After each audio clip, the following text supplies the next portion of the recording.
తెలంగాణ జాగృతి అధ్యక్షురాలు ఎమ్మెల్సీ కవితను సస్పెండ్ చేసింది బీఆర్ఎస్ పార్టీ అధిష్టానం.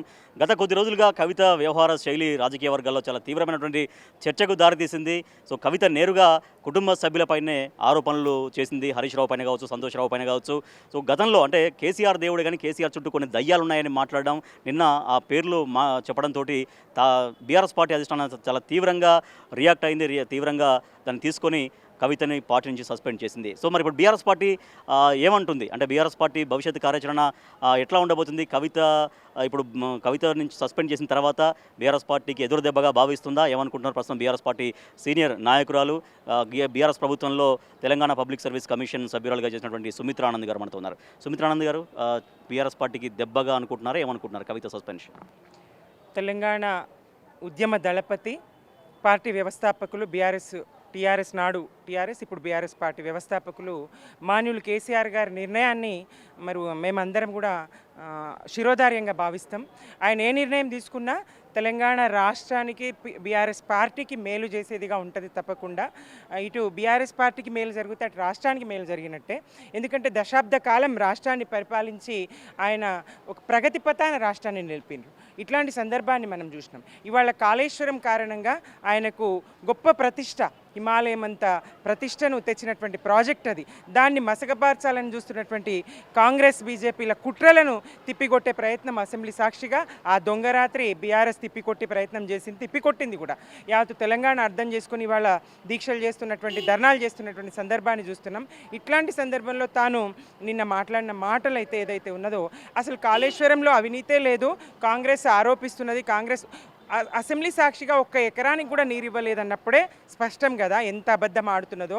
మంత్రులే అట్లా మాట్లాడడం ఎంతవరకు సమంజసం? అట్లాంటి సమయంలో మరి తాను వాటికి ఊతమిచ్చే విధంగా, వాళ్ళ చేతి ఆయుధం అయ్యే విధంగా మాట్లాడడం, తెలంగాణ బీఆర్ఎస్ కార్యకర్తలు కానీ, అటు తెలంగాణ ప్రజలు కానీ, ఉద్యమకారులు కానీ, యావత్తు తెలంగాణ మేలు కోరేటువంటి అందరూ కూడా హర్షించలేరు, వ్యతిరేకించు. సొంత ఇంటి ఆడబిడ్డనే బయటికి పంపించినటువంటి ఒక అపవాదు బీఆర్ఎస్ మోయవలసి వస్తుంది కదా. సరే, ఉంటే కూర్చొని మాట్లాడుకునే ప్రయత్నం కూడా జరగలేదు. అట్లీస్ట్ సంప్రదింపులు చేయడం కావచ్చు, కేటీఆర్ అంటే బీఆర్ఎస్ వర్కింగ్ ప్రెసిడెంట్ కేటీఆర్ మాట్లాడడము, నేరుగా కేసీఆర్ మాట్లాడడము, ఇది జరిగితే కొంత బాగుండేదేమో, సెట్ అయ్యేదేమో అన్నటువంటి ఆలోచన లేదా బీఆర్ఎస్ పార్టీకి? ఈ ప్రయత్నం చేసిండ్రేమో అనుకుంటున్నా. ఈ ప్రయత్నాలన్నీ జరిగినాయేమో.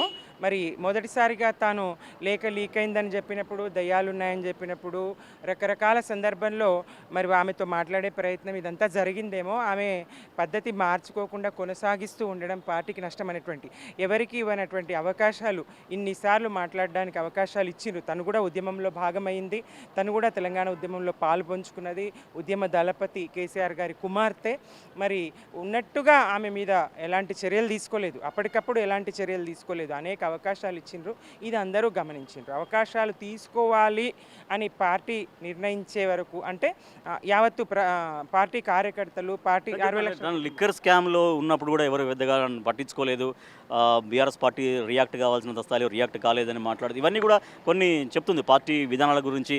అంటే పార్టీకి సంబంధించిన విధానాలు కొన్ని చెడు చెప్తేనే పార్టీ బాగుపడుతుంది కదా, అందుకే అదే నా తపన అనేది కూడా ఆమె చెప్తూ వచ్చింది.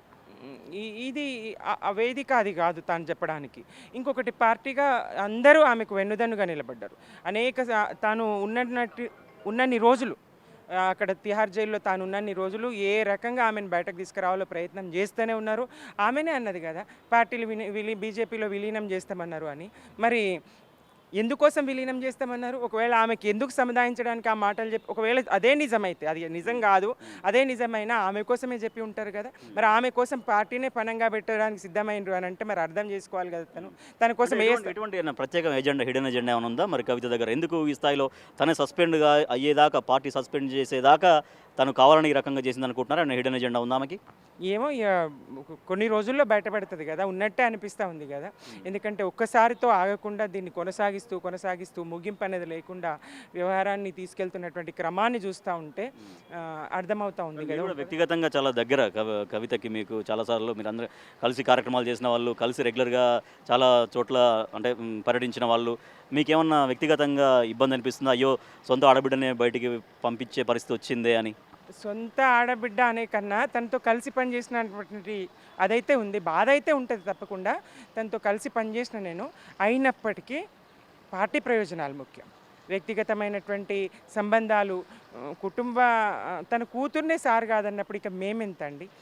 ఆ, పార్టీ శ్రేయస్సు కోసం, కుటుంబం కాదు నాకు, నా బిడ్డ కాదు, నా కడుపు తీపి కాదు, పార్టీ ముఖ్యం, తెలంగాణ ముఖ్యం. పార్టీ బలంగా ఉంటే తెలంగాణకు మేలు జరుగుతుంది. రేపు రాష్ట్రానికి, ఎందుకంటే 20 నెలల పాలనలో, కాంగ్రెస్ పాలనలో రాష్ట్రం అధోగతి పాలైంది. అన్నదాతలాగమైనరు, విద్యార్థులాగమైనరు, ఒక వర్గం కాదు.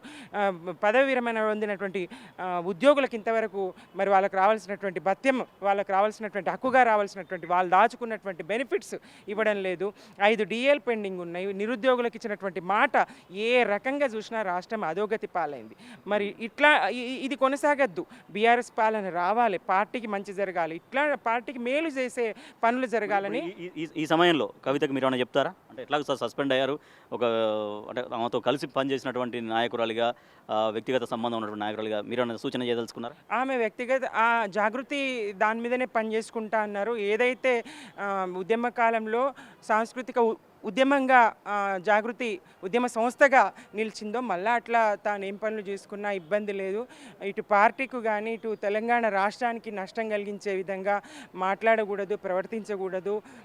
బీఆర్ఎస్ఏ తెలంగాణకు శ్రీరామ రక్ష అనేది గుర్తించాలనేటువంటి విజ్ఞప్తి ఆమెకైతే చేస్తున్నాను. రెడీగా పార్టీ అంటే సొంత కుమార్తెనే బయటికి పంపించాల్సి వచ్చింది. అంటే పార్టీ ముఖ్యం, సో అది ఎవరు కాదు అంటే తన పరాని భేదం లేకుండా పార్టీ లైన్ ఎవరైతే దాడి ప్రవర్తిస్తారో వాళ్ళపైన బీఆర్ఎస్ పార్టీ అధిష్టానం డెఫినెట్గా ఎటువంటి చర్యలు తీసుకుంటుంది. అందుకు ఉదాహరణ సొంత కుమార్తె కవితనే సస్పెండ్ చేశారు. బట్ బీఆర్ఎస్ పార్టీకి ఎటువంటి నష్టం లేదు అంటూ చెప్తున్నారు బీఆర్ఎస్ నాయకురాలు సుమిత్రానంద్.